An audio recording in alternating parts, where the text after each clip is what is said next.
So why did the Minnesota Vikings trade Za'Darius Smith? I mean, listen, the idea of trading Smith in some ways does make some sense. I mean, they don't necessarily need another edge rusher. They have 3 good ones, so maybe trade away one. And while typically you, as a team, still use 3 edge rushers, more than 3 edge rushers in a given game, still getting rid of maybe, one of those guys and getting value back does make some sense. Of course, you're saving some money by doing so. The cap hit now for the Browns will be $15 million in 2023 and then $21 million in 2024. So all that does logically follow. But at the same time, if he's a good edge rusher, that's almost a small price to pay, seemingly. And again, very little of it is guaranteed. You could cut him after 2023 and only have $1 million of the $21 million be in dead money. The rest would just be gone. So it's a contract very easy to get out of by Cleveland now. So why were they only able to get really not even an extra pick? The Vikings got back 2 5th-round picks, but they gave up a 6th and a 7th. So very little value here. Let's talk about how good Za'Darius Smith is and what maybe he could bring to the Browns and what he can do for the Browns. Let's start off with the play that you see on the screen. This is going to be a pretty interesting play as, a lot of what Smith did wasn't necessarily just lining up as an edge rusher. And this is what he did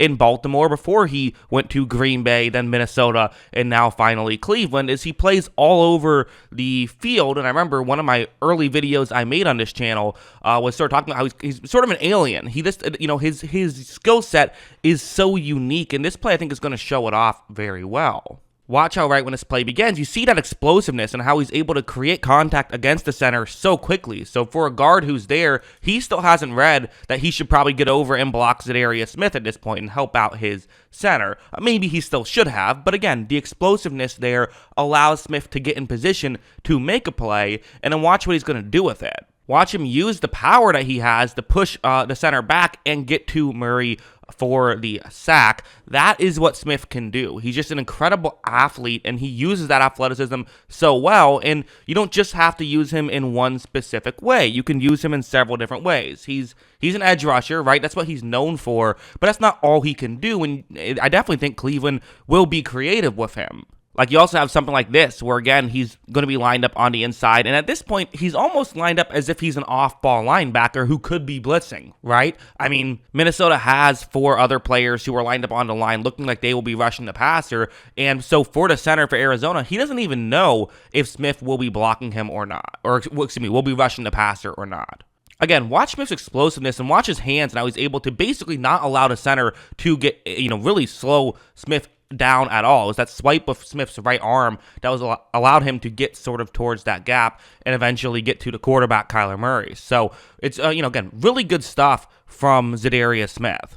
This one's another example. This time it's not going to be against a center. This time it's going to be against a guard, but he's going to, pull off, what he's going to try to do in this play is, again, it's going to be about his hands. He's going to basically just do a swim move right here. But watch out right when it begins. It's really that left arm that is kind of the key one to look at here, because I know the right arm, that's the one you tend to pay attention to, the one that goes over the player that he's going up against. But the left arming kind of allowing for that the left guard who he's going up against, the left guard's right arm can't get extended, right? Because Za'Darius Smith has knocked it out of the way. And so because of that, now Smith, as long as he can get that right arm over, should be in good shape. Again, that is exactly what he's able to do. He rushes over, he gets to Kyler Murray for the sack. It's another really good play from Smith on that one. And these are the kind of things he can do, is when he wins quickly.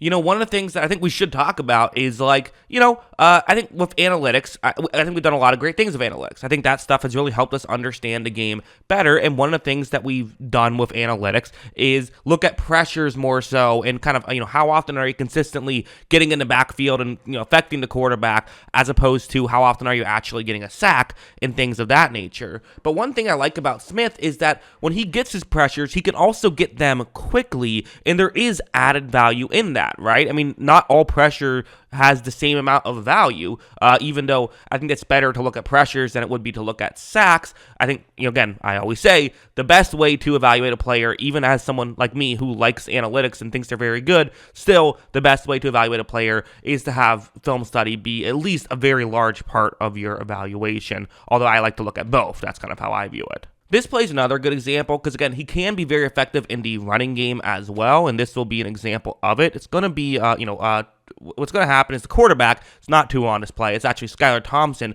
going to pitch the ball back to Mostert, but he's still going to kind of start off running just, straight up the middle.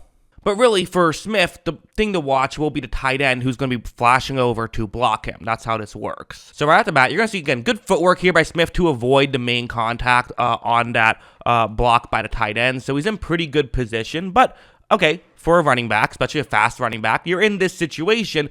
Maybe containment has been given up at this point. Let's try to bounce things to the outside. Maybe you can get a big run here. However, Minnesota players are able to slow him up, but I don't think it would have mattered. Smith was able to get there and beat a guy who kind of finally brought him down on that play. Again, the speed and the athleticism and really just the explosiveness is probably the main thing to talk about with Smith. That's what kind of allows him to really have a lot of a really strong impact, I would say. You also have stuff like this where, again, it's going to be, let's talk about him just pass rushing on a one-on-one matchup against a tackle, because I've showed a lot of, I think, very good plays from him. But, of course, at the end of the day, can you do it can you do it one-on-one against a tackle? Because that's what people want to see with edge rushers. Well, let's see what he's going to do on this play. Watch how right when this play begins, it's going to be his strength this time, where I think he kind of fooled the tackle a little bit. Tackle does not have the hand placement that he wants. You can tell it's, he does not have his arms extended hardly at all right here. Smith doing a very good job of getting in position where he can try to overpower him. That's what he's trying to do. Not going to get around him, and that's the one thing the tackle's doing pretty well here, is not allowing Smith to be in position to get around him. But watch how Smith is really able to just push him back. Smith extends the arm and eventually gets to Teddy Bridgewater on that play for a sack. So, again, really good stuff from Za'Darius Smith. These are the kind of things that he can do consistently, and so I think he's a very good player. Now, again, is he worth $15 million a year? I would say yes. I do actually think, yes, he's worth it, but that's why his value just goes down a ton, is because the fact that, how much is he worth, considering the fact that he's getting paid $15 million a year. How much extra value would you give up for someone like that? And the answer was not that much. But we've seen Cleveland do this a couple of times now. They did it with Amari Cooper, and now they're doing it with Za'Darius Smith. And to me, it kind of makes some sense. You see Dallas do it with Stephon Gilmore and Brandon Cooks. You saw the Dolphins do it with Jalen Ramsey, where it's like sometimes just give up a little bit of extra draft capital and you can get a really good player instead of maybe signing someone in free agency who maybe is, not quite as good, and maybe you don't have to give up as much value for it, but at the end of the day, you can get a really good player for this, kind of value. So I think Za'Darius Smith's a good player. I think he is worth more than just what the Browns gave up for him, even with the contract. I think he should have gotten more. Again, I get it. He's also 30, so that doesn't help his value, but at the same time, I don't know. This feels like a big win for Cleveland for me, and he should help out and not have the defensive line be entirely dependent on Myles Garrett. But yeah, that's what I think. What do you guys think? Let me know in the comments below. Always love hearing from you, and of course, as always, thanks for watching.